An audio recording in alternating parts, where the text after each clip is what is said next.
Okay, tonight is the 20th of September 2010, and this is the 62nd time we are speaking on the Majjhima Nikaya Suttas. Tonight we come to Sutta 148, Chachakka Sutta, the 6 sets of 6. This sutta to me is very important. Might even be the most important sutta in the whole of the Majjhima Nikaya. Thus have I heard. On one occasion, the Blessed One was living at Savatthi in Jeta's Grove, Anathapindika's park. There he addressed the monks thus, "Monks, noble sir," they replied. The Blessed One said, "Monks, I shall teach you the Dhamma that is good in the beginning, good in the middle, and good in the end. With the right meaning and phrasing, I shall reveal a holy life that is utterly perfect and pure. That is, the 6 sets of 6. Listen and attend closely to what I shall say." "Yes, noble sir," the monks replied. The Blessed One said, "The 6 internal bases should be understood. The 6 external bases should be understood. The 6 classes of consciousness should be understood. The 6 classes of contact should be understood. The 6 classes of feeling should be understood. The 6 classes of craving should be understood." Stop here for a moment. You can see the few suttas we have discussed earlier and the following few suttas are all connected with this 6 sense bases. Salayatana. There is a sutta where it is mentioned that Arahants become liberated through contemplating a few very important topics. One of them is the 5 aggregates of attachment. Another one is the 6 sense bases. Another one is the dependent origination. Another one is the 4 elements of the body, 4 great elements. So this 6 sense basis is a very important topic. So that's why the last 2 suttas we have been discussing the 6 sets of this 6 sense basis. The 6 internal bases should be understood. So it was said. And with reference to what was this said? There are the eye base, the ear base, the nose base, the tongue base, the body base, and the mind base. So it was with reference to this that it was said, the 6 internal bases should be understood. This is the first set of 6. The 6 external bases should be understood. So it was said. With reference to what was this said? There are the form base, the sound base, the odor base, the flavor base, the tangible base, and the mind object base. So it was with reference to this that it was said, the 6 external bases should be understood. This is the second set of 6. The 6 classes of consciousness should be understood. So it was said. And with reference to what was this said? Dependent on the eye and forms, eye consciousness arises. Dependent on the ear and sounds, ear consciousness arises. Dependent on the nose and odors, nose consciousness arises. Dependent on the tongue and flavors, tongue consciousness arises. Dependent on the body and intangibles, body consciousness arises. Dependent on the mind and mind objects, mind consciousness arises. So it was with reference to this that it was said, the 6 classes of consciousness should be understood. This is the third set of 6. The 6 classes of contact should be understood. So it was said, and with reference to what was this said? Dependent on the eye and forms, eye consciousness arises. The meeting of the 3 is contact. Dependent on the ear and sounds, ear consciousness arises. The meeting of the 3 is contact. Dependent on the nose and odors, nose consciousness arises. The meeting of the 3 is contact. Dependent on the tongue and flavors, tongue consciousness arises. The meeting of the 3 is contact. Dependent on the body and tangibles, body consciousness arises. The meeting of the 3 is contact. Dependent on the mind and mind objects, mind consciousness arises. The meeting of the 3 is contact. So it was reference to this that it was said the 6 classes of contact should be understood. This is the 4th set of 6. Stop here for a moment. In the dependent origination, the 12 links of the dependent origination, which analyzes how suffering arises, it is said that because of sankhara, which is basically the will to live, consciousness arises, vijnana. And when consciousness arises, it must always come together with nama rupa. Nama rupa is the mentality, materiality, and basically is phenomenal. What consciousness is conscious of. So when consciousness arises, and there is the object of consciousness, consciousness must arise from somewhere.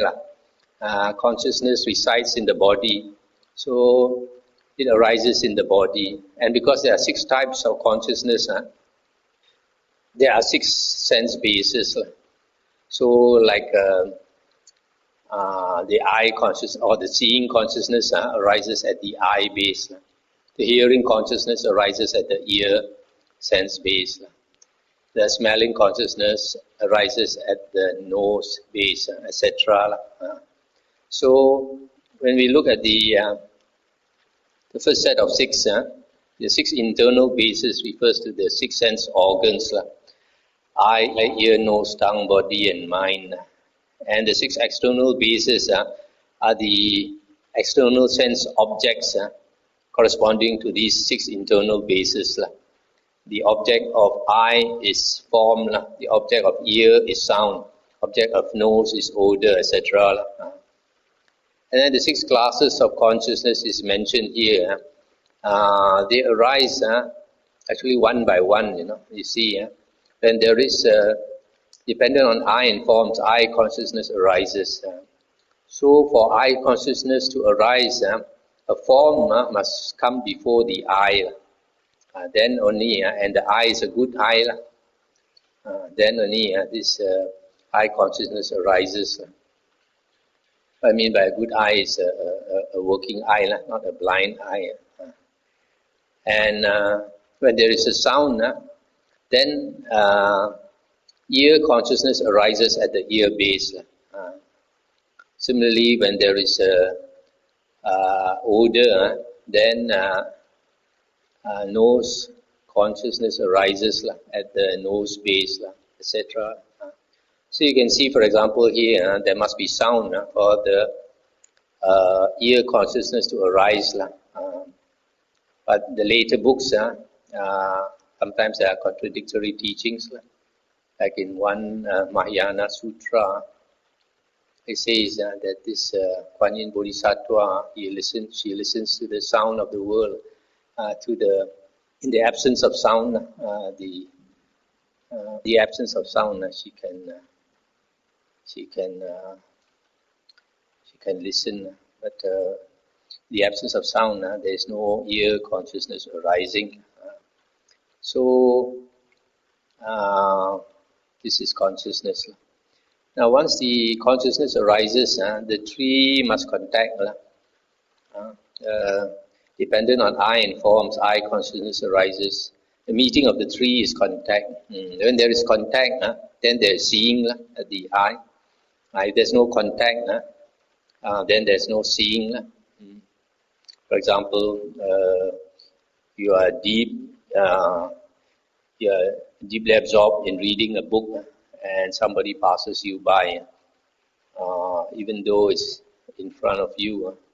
You should be aware, yet you don't see because your attention is focused on the book. So there must be contact for the seeing to arise. Similarly, when there is ear and sound and ear consciousness, then there must be contact for hearing to arise, etc. The 6 classes of feeling should be understood, so it was said. And with reference to what was this said, dependent on eye and forms, eye consciousness arises. The meeting of the 3 is contact. With contact as condition, there is feeling.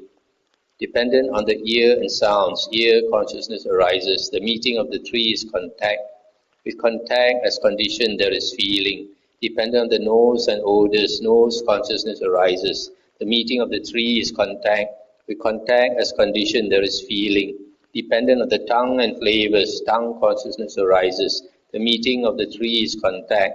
With contact as condition, there is feeling. Dependent on the body and tangibles, body consciousness arises. The meeting of the three is contact. With contact as condition, there is feeling.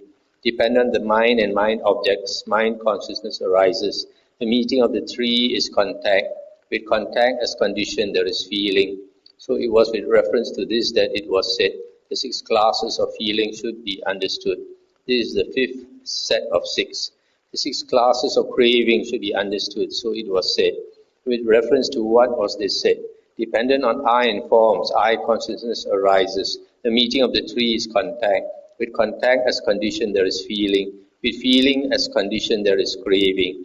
Similarly, dependent on the ear and sounds, ear consciousness arises, etc. With feeling as condition, there is craving. Dependent on the nose and odors, nose consciousness arises, etc. With feeling as condition, there is craving. Dependent on the tongue and flavors, tongue consciousness arises, etc. With feeling as condition, there is craving. Dependent on the body and tangibles, body consciousness arises, etc. With feeling as condition, there is craving. Dependent on the mind and mind objects, mind consciousness arises. The meeting of the three is contact. With contact as condition, there is feeling. With feeling as condition, there is craving. So it was with reference to this that it was said, the 6 classes of craving should be understood. This is the 6th set of 6. Stop here for a moment. So when there is contact between these eye and forms and eye consciousness, then seeing arises. Once there is seeing, the person pays attention to the form, sees the form, then a feeling arises. Whether it's a pleasant feeling or unpleasant feeling or neutral feeling, neither painful nor pleasant. Similarly for the ear base and nose base, etc. Now when the feeling arises is a pleasant feeling, then craving arises. For example, the eye base. This eye consciousness arises and there is contact, then there is seeing, and once there is seeing, there is feeling. If the feeling happens to be a pleasant feeling, then there is craving for it, craving for the object, the form. Similarly, when ear consciousness arises and there is contact, then a feeling arises. Then if it's a pleasant feeling, then there is craving to hear more of the beautiful sound. Similarly, to craving for smells, craving for taste, craving for touch, and craving for thoughts. So these are 6 classes of craving. Now we come to this important part, demonstration of not self. If anyone says the I is self, that is not attainable. The rise and fall of the I are discerned, and since its rise and fall are discerned, it would follow myself rises and falls. That is why it is not attainable for anyone to say the I is self. Thus the I is not self. If anyone says forms are self, in the same way, that is not attainable. The rise and fall of forms are discerned, are seen. Thus the I is not self, forms are not self. If anyone says I consciousness is self, that is not attainable. The rise and fall of I consciousness are discerned. And since, etc., that is why it is not attainable for anyone to say I consciousness is self. Thus the I is not self, forms are not self, I consciousness is not self. If anyone says I contact is self, that is not attainable. The rise and fall of eye contact are discerned, etc. That is why it is not attainable for anyone to say, eye contact is self. Thus the I is not self, forms are not self, eye consciousness is not self, eye contact is not self. If anyone says feeling is self, that is not attainable. The rise and fall of feeling are discerned, etc. That is why it is not attainable for anyone to say feeling is self. Thus the I is not self, forms are not self, I consciousness is not self, I contact is not self, feeling is not self. If anyone says craving is self, that is not attainable. The rise and fall of craving are discerned, etc. That is why it is not attainable for anyone to say craving is self.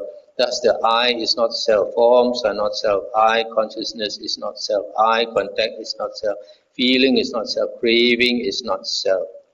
Stop here for a moment. So here you see, as far as the I base is concerned, all those 6 things mentioned are said to be not self, because the rise and fall of each one is seen, namely I, forms, I consciousness, I contact, feeling, craving, these 6.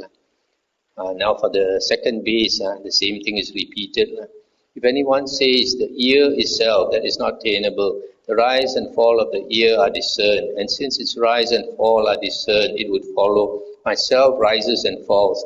That is why it is not attainable for anyone to say the ear is self, thus the ear is not self. Similarly, if anyone says sounds are self, ear consciousness is self, ear contact is self, feeling is self, craving is self, that is not attainable, because the rise and fall of all these are discerned. That is why it is not attainable for anyone to say craving is self. As the ear is not self, sounds are not self, ear consciousness is not self, ear contact is not self, feeling is not self, craving is not self. Then we come to the third base. If anyone says the nose is self, that is not attainable. The rise and fall of the nose are discerned, and since its rise and fall are discerned, it would follow myself rises and falls. That is why it is not attainable for anyone to say the nose is self. Thus the nose is not self. Similarly, if anyone says odors are self, nose consciousness is self, nose contact is self, feeling is self, craving is self, that is not attainable, because the rise and fall of all these are discerned or seen. That is why it is not attainable for anyone to say all these are self. Thus the nose is not self, odors are not self, nose consciousness is not self, nose contact is not self, feeling is not self, craving is not self. Now we come to the tongue. If anyone says the tongue is self, that is not attainable. The rise and fall of the tongue are discerned, and since its rise and fall are discerned, it would follow myself rises and falls. That is why it is not attainable for anyone to say the tongue is self. Thus the tongue is not self.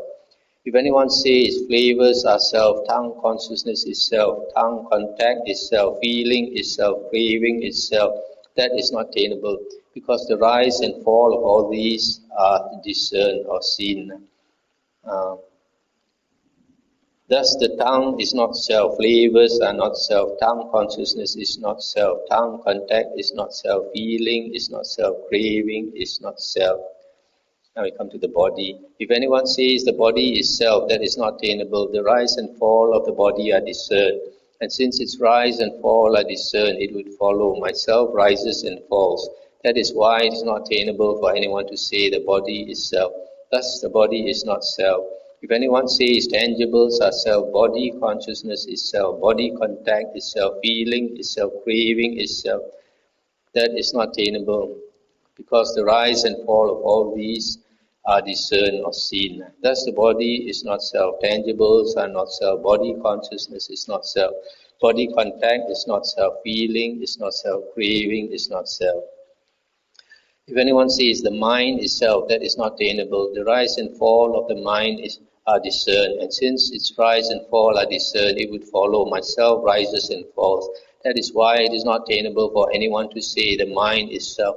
Thus the mind is not self. If anyone says mind objects are self, mind consciousness is self, mind contact is self, feeling is self, craving is self, that is not attainable, because the rise and fall of all these are discerned. Thus the mind is not self, mind objects are not self, mind consciousness is not self, mind contact is not self, feeling is not self, craving is not self. Stop for a moment. So here you see the whole 6 sense basis, the Buddha says, All these are concerned with the six sense bases is not self. The six sense bases are not self. The six sense objects are not self. The six consciousness are not self. The contexts are not self. The feelings that arise are not self. The craving that arise are not self. So this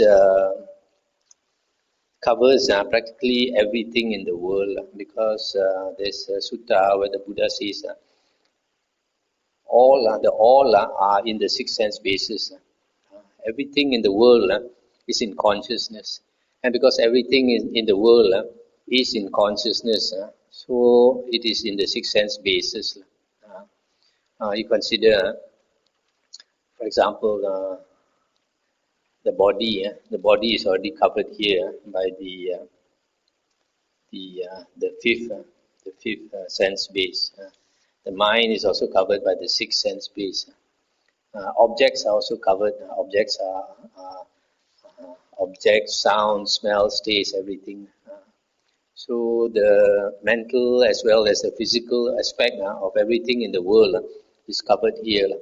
And basically, the Buddha is saying that you cannot find any self in the world.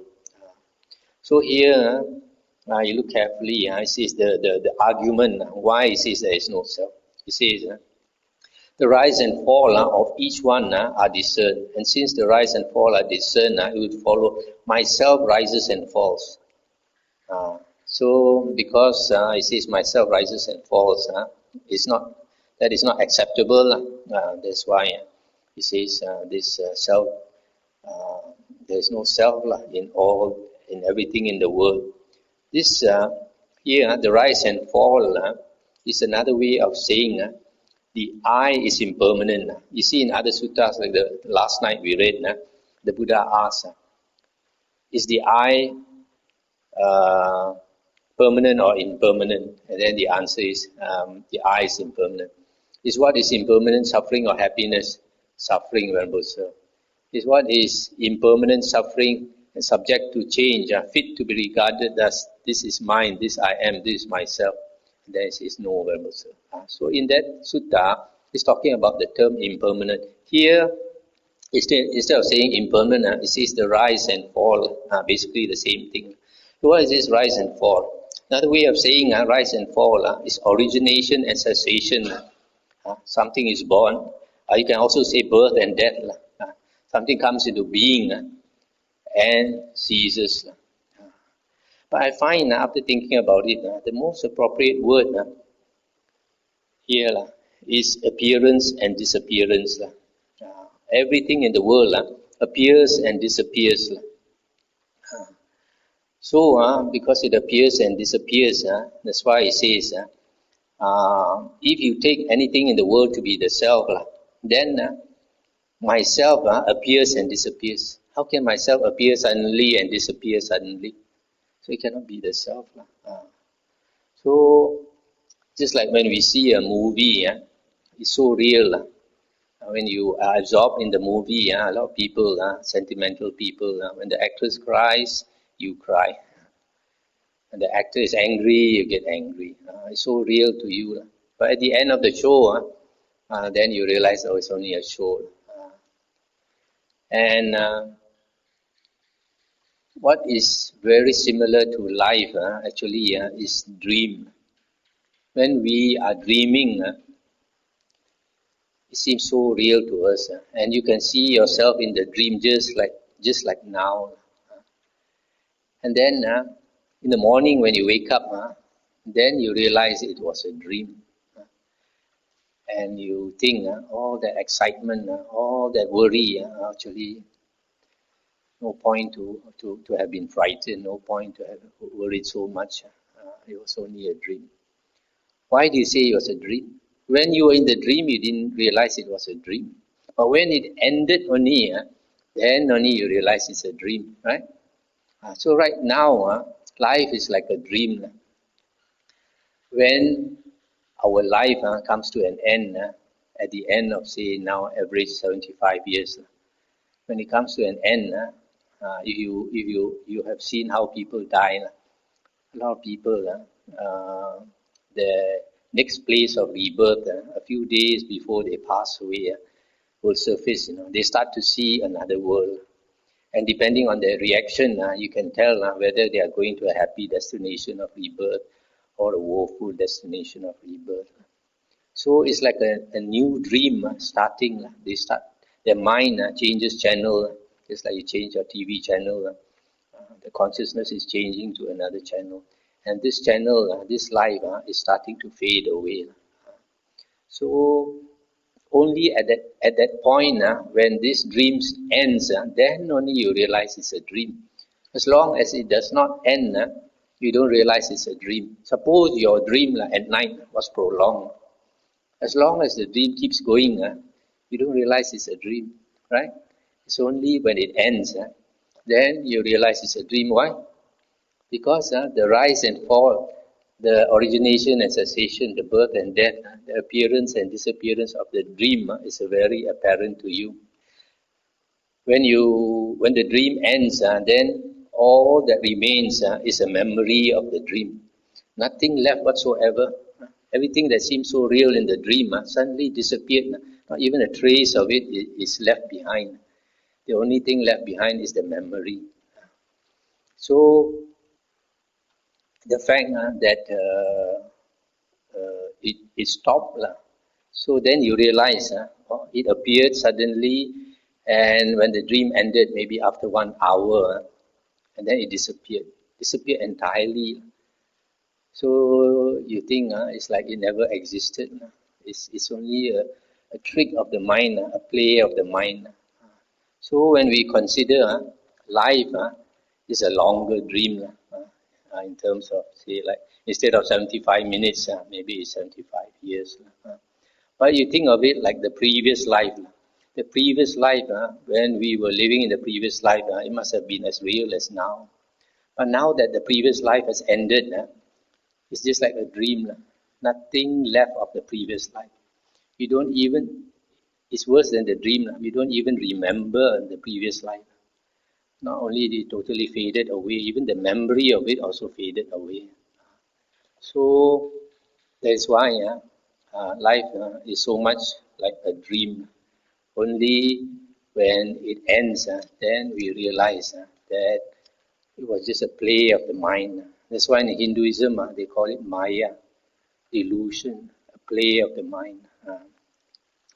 In the Majjhima Nikaya Sutta 75, I think Magandhya Sutta, the Buddha said that we have long been tricked by the mind, long been deceived by the mind. We have been believing the mind all the time. And then in the Samyutta Nikaya, I think the 22nd chapter, the Buddha says, consciousness is a conjurer, like a magician, conjures up a show for us. One show, one lifetime is one show. One lifetime we see ourselves as a human being. Another lifetime we see ourselves as a deva or devi. Another lifetime we see ourselves as a ghost or something. So that's why consciousness creates this show of life. That's why the Buddha says that consciousness is a conjurer. So for most people, we think that this dream of life lasts 75 years. If our life is 75 years, we think this dream lasts 75 years. But if you look carefully in the suttas, it is even shorter than the dream you have at night. The dream you have at night may last 75 minutes. But you look at this paragraph 6.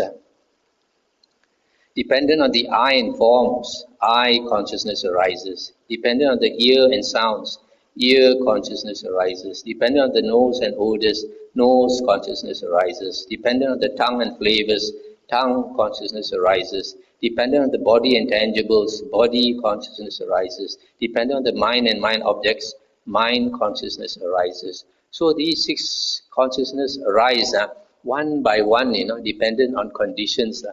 And they arise just a very short while and they cease. And it has to have this condition for some object, external sense object, for example, a sound, to come before your ear consciousness will arise again. And then it will cease. And then another consciousness arise and cease. Another consciousness arise and cease. Every time the consciousness arises, there is the world, right? We are alive. When the consciousness ceases, the world has disappeared. Because the world is only in consciousness. Right? So this dream is shorter than your 75 minutes dream at night. It only lasts what the Buddha calls one kana, one conscious moment, arises and passes away. If you look into dependent origination, this vijnana arises because of sankhara. Sankhara, I mentioned, is the will to live. So when our consciousness arises due to conditions, it cannot sustain, it will cease.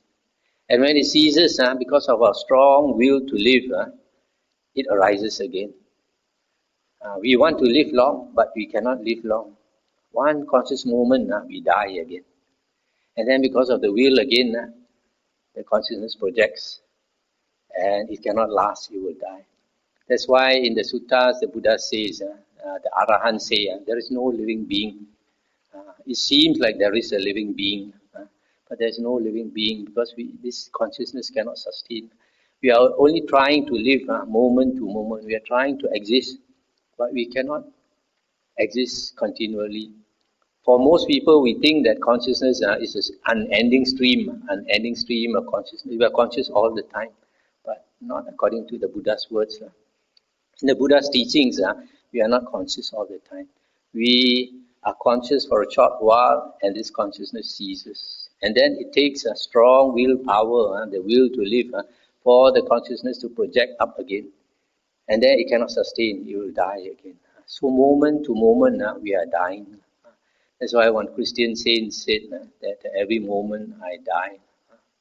So you can see here that this dream of life only lasts for one conscious moment. And these conscious moments, it seems, are so short that in 1 second, there are many, many conscious moments. I don't know how many, I don't know, thousands or millions or one. But this conscious moment is extremely short time. So our dream of life is so short moment only, it ends. And then it takes will to live, and it comes into this consciousness comes into being for a short while, and it passes away. So because this rise and fall is there of consciousness, the Buddha says there is no self.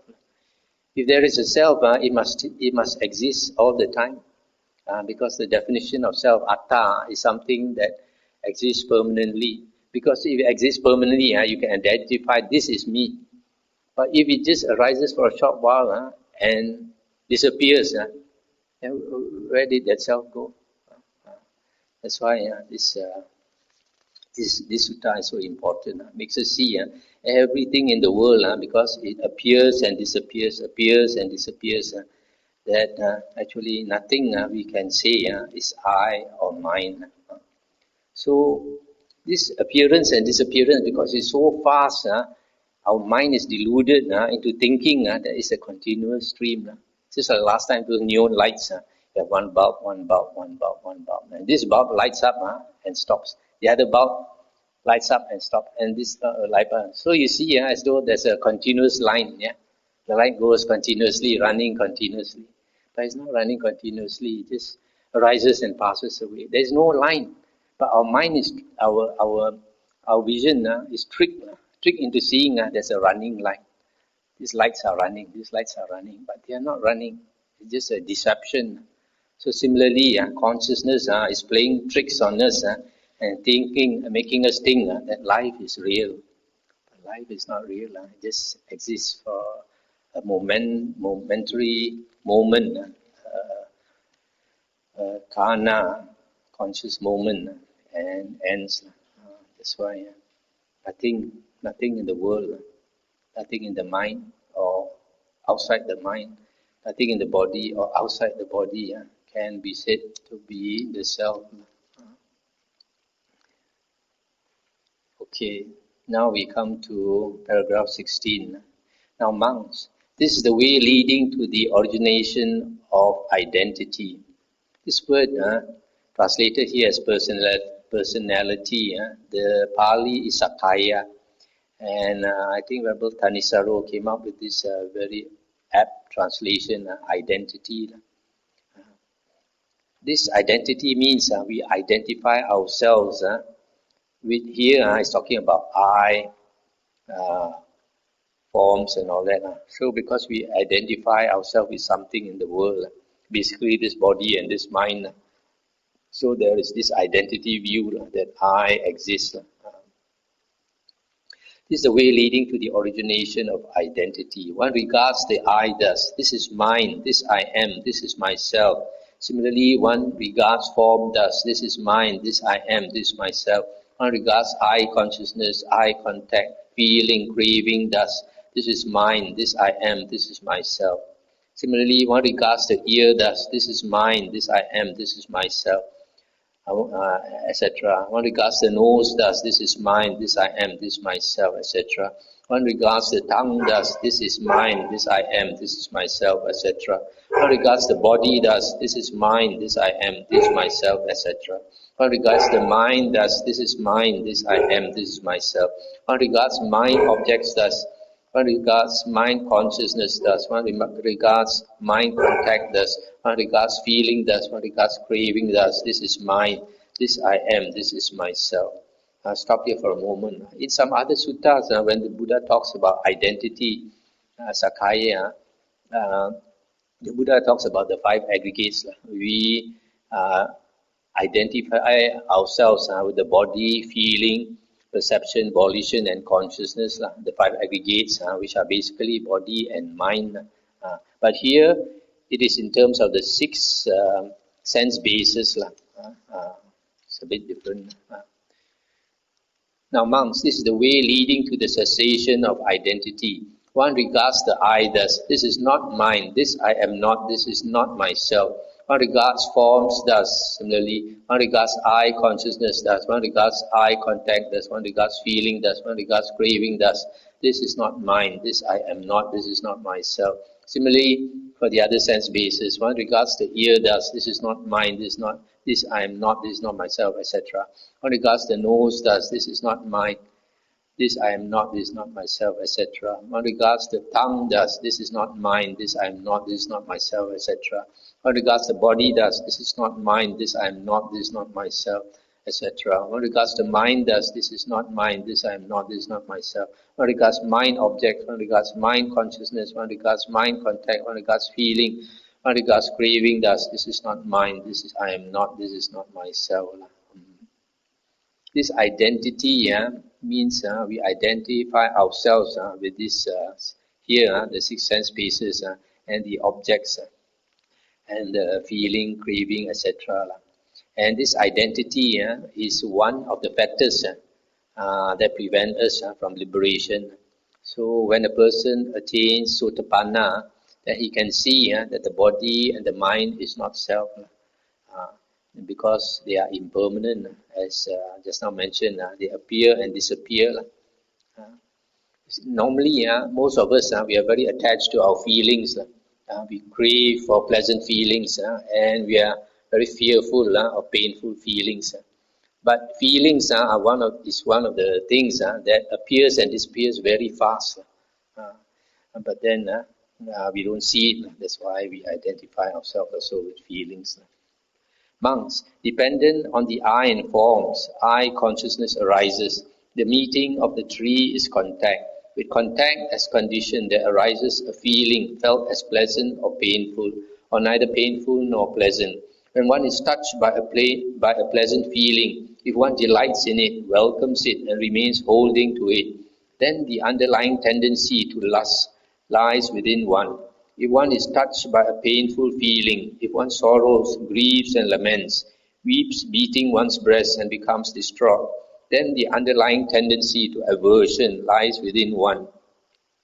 If one is touched by a neither painful nor pleasant feeling, if one does not understand as it actually is the origination, disappearance, gratification, danger and escape in regard to that feeling, then the underlying tendency to ignorance lies within one. Monks, that one shall here and now make an end of suffering without abandoning the underlying tendency to lust for pleasant feeling, without abolishing the underlying tendency to aversion towards painful feeling, without extirpating the underlying tendency to ignorance in regard to neither painful nor pleasant feeling, without abandoning ignorance and arousing true knowledge, this is impossible.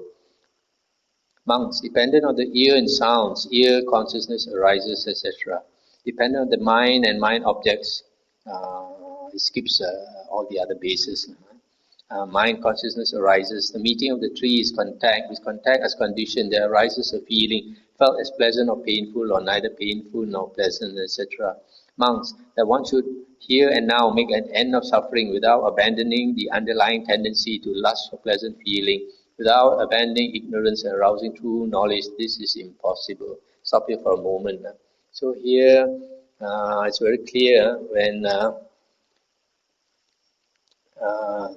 this pleasant feeling arises, there is normally underlying tendency to lust for it. And when painful feeling arises, as I mentioned just now, there is an underlying tendency to aversion, revulsion towards it.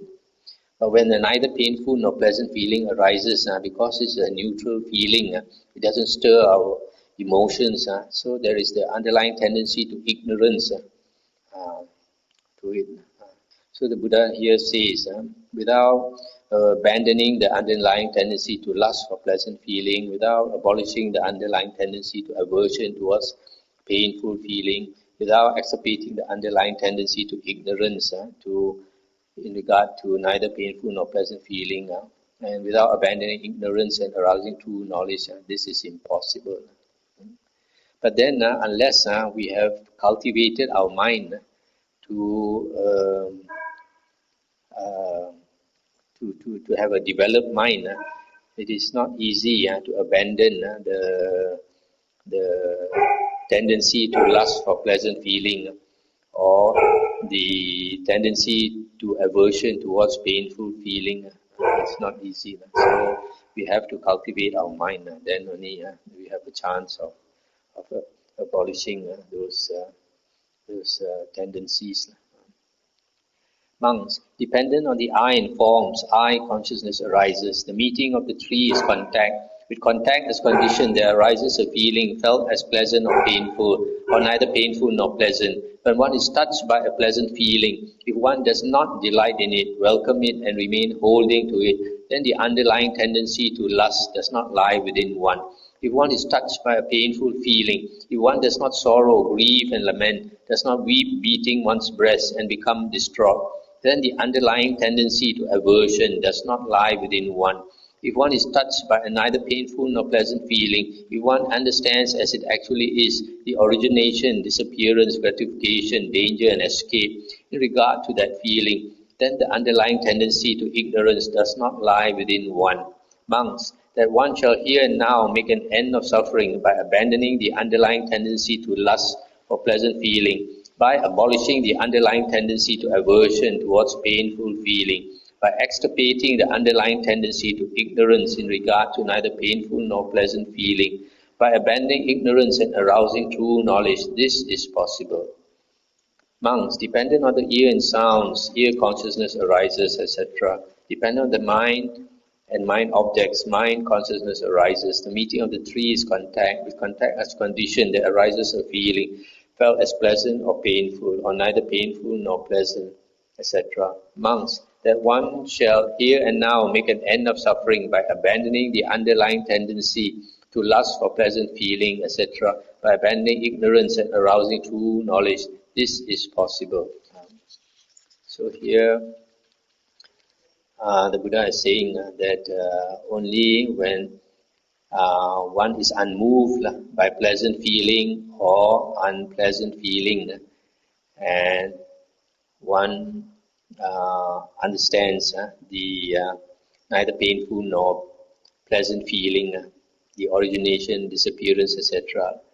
And then and one can abandon ignorance and arouse true knowledge. Only this will enable us to attain liberation. As I mentioned before, we have to cultivate our mind before we can be unmoved by pleasant and unpleasant feelings, etc. Seeing thus monks, a well-taught noble disciple becomes disenchanted with the eye, disenchanted with forms, disenchanted with eye consciousness, disenchanted with eye contact, disenchanted with feeling, disenchanted with craving. Similarly, he becomes disenchanted with the ear, with the nose, with the tongue, with the body, with the mind, disenchanted with the external sense objects, disenchanted with the sense consciousness, disenchanted with the contact, disenchanted with the feeling that arises, disenchanted with the craving. Being disenchanted, he becomes dispassionate. Through dispassion, his mind is liberated. When it is liberated, there comes the knowledge. It is liberated. He understands birth is destroyed. The holy life has been lived. What had to be done has been done. There is no more coming to any state of being. That is what the Blessed One said. The monks were satisfied and delighted in the Blessed One's words.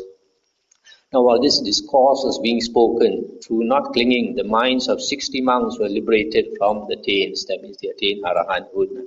That's the end of the sutta. So here you see this paragraph 40.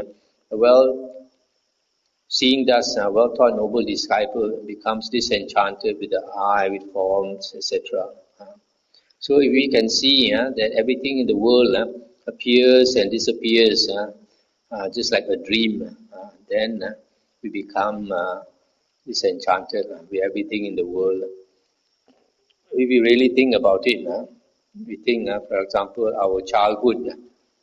Not so long ago, we were a small boy or a small girl. And then all that passed by just like a dream. All that remains is just your memory of your past.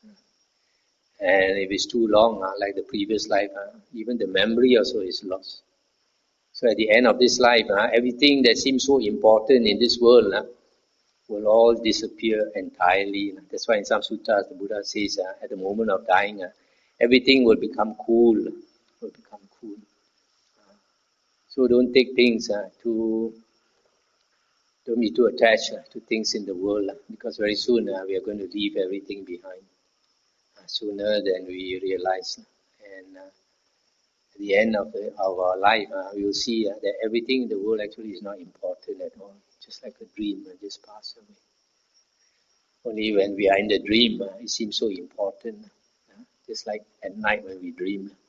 When inside the dream, everything is so important. When it ends, then we realize nothing is important. So what is important is only where we are going to take rebirth, where we are going for another dream. So if you understand the Dhamma, then we are not so attached. And if we are not so attached, we don't suffer so much. I think tonight I have no time to complete another sutta that I wanted. It's already 49 minutes. I think this is a very interesting sutta. Thing to discuss. This is one of the profound suttas that to really understand, we have got to have a clearer mind. When we have a clearer mind, we are rid of the 5 hindrances, then we can understand more. You can see, like the Buddha spoke this discourse, those monks who had attained 4 jhanas, and they listened to this, 60 of them became arahants. It is discourses like this which are very important. Not like some people say the Satipatthana Sutta is the most important discourse. I don't see any monk listen to the Satipatthana Sutta and became arahant. But suttas like this where the Buddha explains no self so clearly. If your mind is clear enough, you listen to suttas like this, then you will attain the various stages of Aryahood. If you were to think about this on your own, you can never understand it so well like what the Buddha described here. That's why suttas are so helpful for us to attain wisdom and attain liberation. Because the Buddha's words are pure words of wisdom. We just need to understand it. But whether we understand it or not depends on our state of mind. Only when you have a clear mind, rid of the five hindrances, then only you can understand. Okay, anything to discuss?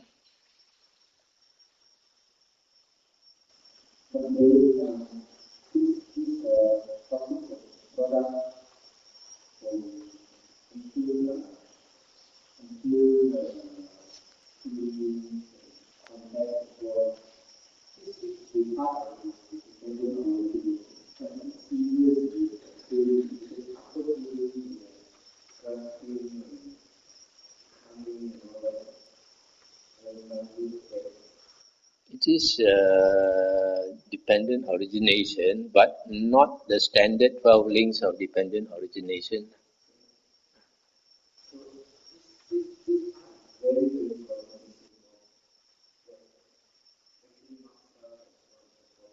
Yeah, of course, it's important to understand.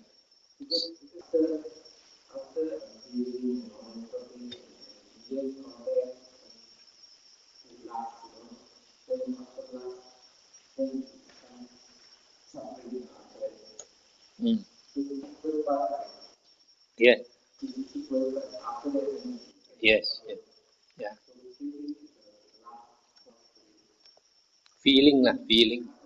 I feel I cut off the craving. Yeah. Yeah. Yeah. Yeah.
Oh, those people who became arahant, it's not due to seeing this identity, sakaya, but in seeing that paragraph 10, that no self.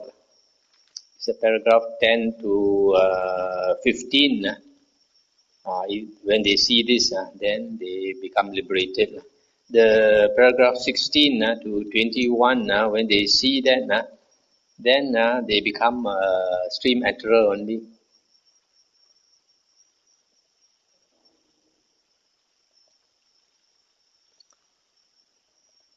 So this type of sutta, if you be good, if you all read it again and again and again, try to understand. At the same time, of course, you have to meditate, clear the mind of all the sloth and torpor and doubt and restlessness, etc. Then only you can see more clearly.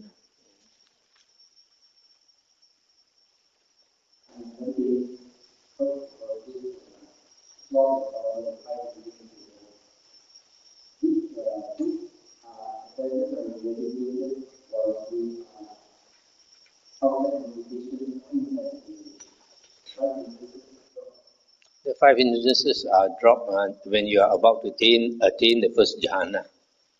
Just before entering the first jhana, what is called the threshold concentration by later books, or assess concentration, then the five hindrances drop away.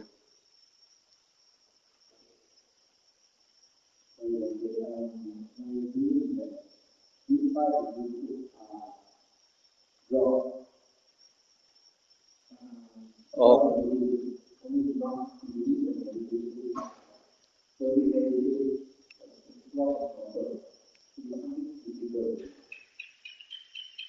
When you attain the first jhana, then the five hindrances drop away quite permanently. So, huh?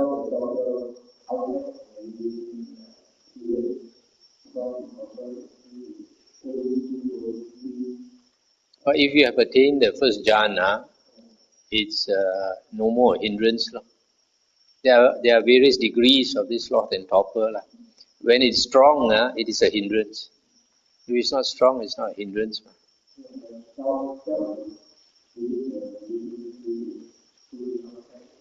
No doubt, you can see, is doubt about the Buddha, Dhamma, and Sangha. When you understand the Dhamma, then you have no more doubt about Buddha, Dhamma, and Sangha. It's not about doubt about worldly things,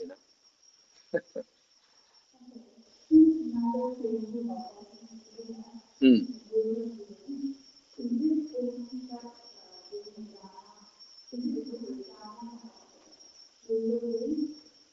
No. There are, last year when we did the Samyutta Nikaya, it was mentioned there about this neither painful nor pleasant feeling. There is I think there is a type that is worldly, there's type that is spiritual. Similarly with delight, pity, there's a type that is worldly.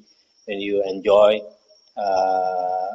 worldly pleasures, there is a type of pity, there's a type of delight that is worldly, and then there's a type that is spiritual. The spiritual one refers to the first jhana. So I guess this one, this neutral feeling is also in regard to when you indulge in worldly, when you sort of your attention is directed towards worldly things. There is a type of neutral feeling. For example, you see a certain form. It's not especially beautiful or it's not especially ugly. So you just have a neutral feeling towards it. Or you hear a sound. It's not a beautiful classical music, and neither is it a unpleasant sound of somebody scolding you. So it's just a neutral feeling arises. But there's another type that is spiritual. Spiritual. I don't remember the definition, but you look into the Samyutta Nikaya, it's there. I think under feelings. Okay, can we end here?